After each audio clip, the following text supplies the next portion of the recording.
Hey everybody, you might have read my Quake review online, but I wanted to make this video just because I want to emphasize how much I love Bold.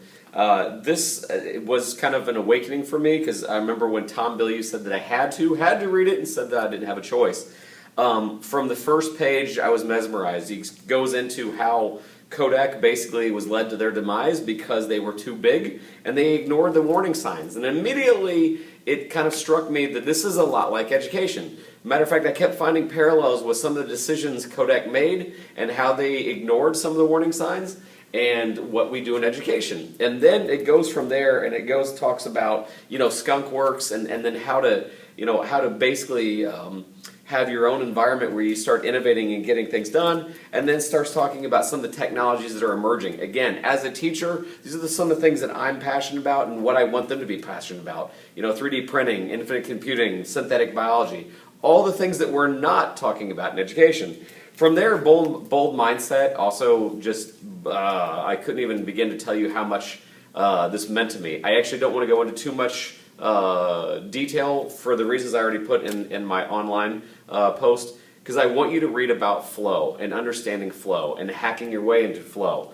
The environmental triggers, the psychological triggers, words cannot express how much this has meant to me as a classroom teacher. So even if you're not a teacher, if you're a business owner, if you're an entrepreneur, this is about having your ultimate work spot. This is about talking about how to get people into group flow and how to get that in the zone feeling from your employees and how to empower them.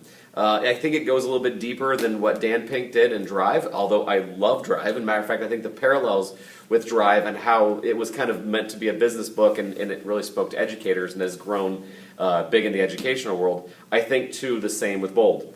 The third part of this definitely is very, I'm not going to say formulaic, but it goes into how to do crowdsource funding and then how you get things accomplished there. I think that's a wonderful addition. It wasn't necessarily as dynamic for my needs as a classroom teacher, but if you're wanting to do anything that's crowdsource funding, this is really helpful. My last thing is, there are some books that I cannot stand that they are built around a singular purpose, and they, in chapter 1, lay out that singular purpose, and then chapters 2 through 11 keep telling the same story again and again and again from different people. This is not that book. Every chapter, every page is refreshingly different, and it is refreshingly useful. It is not theoretical, it is not pie in the sky.